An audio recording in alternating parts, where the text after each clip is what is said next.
Good morning, everyone. In today's seminar, Grant Freeman, a biologist who specialises in identifying insects and who works for the Australian Quarantine Service, has come to talk to us about his current research work. Right, well, over to you, Grant. Good morning, everyone. I'm sure that you know that the Quarantine Service regulates all food brought into Australia. Well, obviously they want to protect Australia from diseases that might come in with imported goods, but they also want to prevent insect pests from being introduced into the country, and that's where I have a part to play. Anyway, my current research involves trying to find a particular type of bee, the Asian honeybee, and finding out whether there are any of them around in various states of Australia. We discovered a few of them in Queensland once and eradicated them.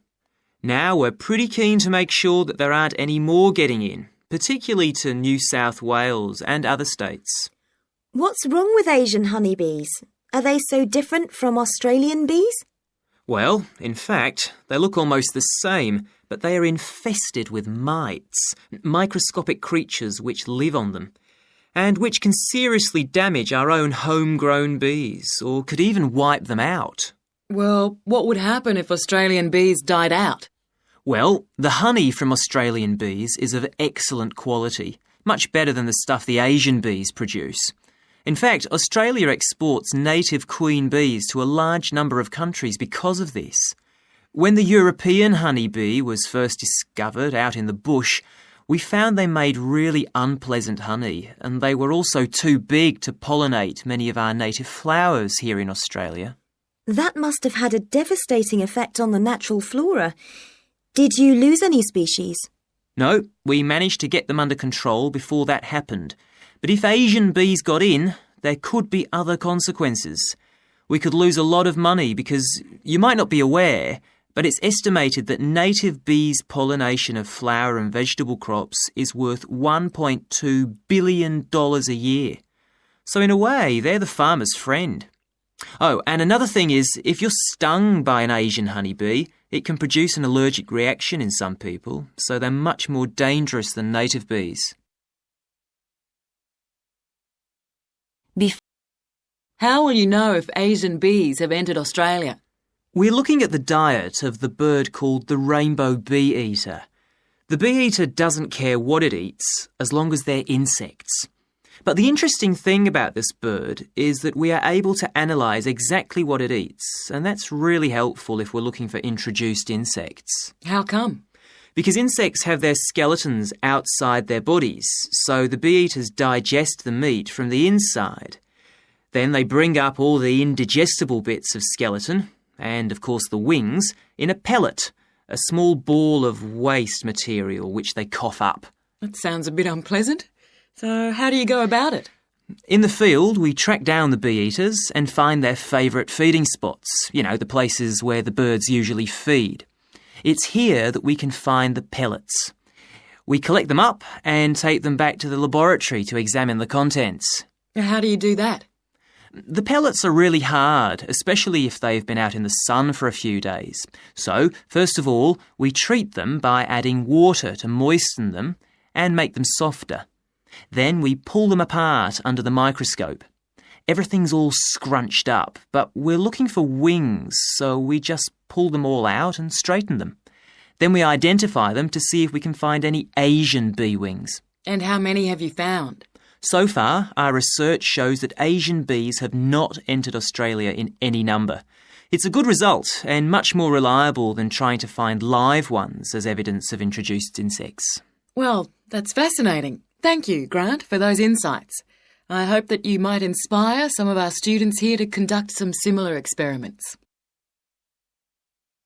I've been doing some research into what people in Britain think of doctors, the ones who work in general practice, the first call for medical care, and comparing this with the situation in a couple of other countries. I want to talk about the rationale behind what I decided to do. Now, I had to set up my program of research in 3 different countries, so I approached postgraduates in my field in overseas departments, contacting them by email to organize things for me at their end. I thought I would have trouble recruiting help, but in fact, everyone was very willing, and sometimes their tutors got involved too. I had to give my helpers clear instructions about what kind of sample population I wanted them to use. I decided that people under 18 should be excluded because most of them are students or looking for their first job. And also I decided at this stage just to focus on men who were in employment and set up something for people who didn't have jobs and for employed women later on as a separate investigation. I specifically wanted to do a questionnaire and interviews with a focus group. With the questionnaire, rather than limiting it to one specific point, I wanted to include as much variety as possible. I know questionnaires are a very controlled way to do things, but I thought I could do taped interviews later on to counteract the effects of this. And the focus group may also prove useful in future by targeting subjects I can easily return to, as the participants tend to be more involved. So I'm just collating the results now.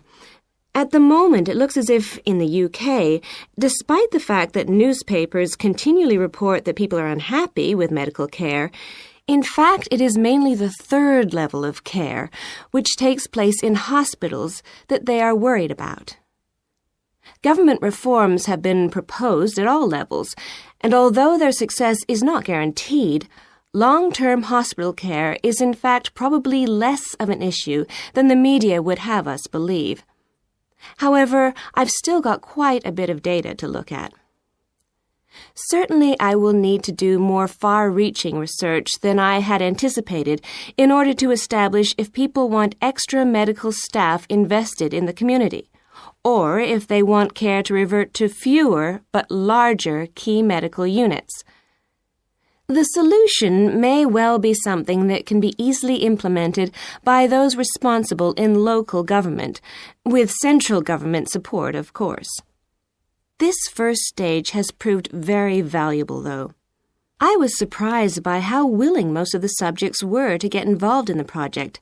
I had expected some unwillingness to answer questions honestly, but I was taken aback and rather concerned that something I thought I'd set up very well didn't necessarily seem that way to everyone in my own department.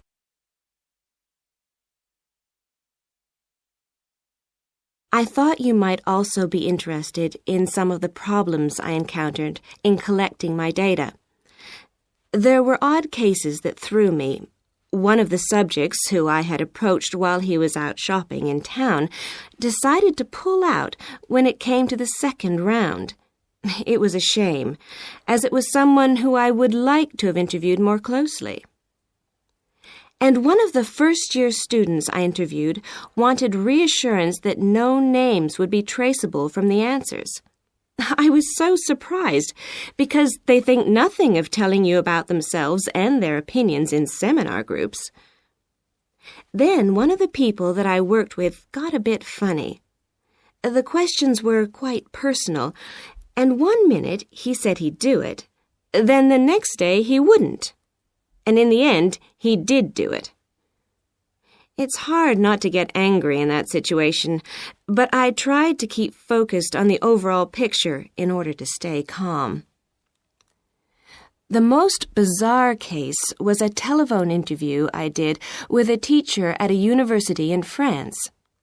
He answered all my questions in great detail, but then when I asked how much access he had to dangerous substances, he wouldn't tell me exactly what his work involved. It was a real eye-opener.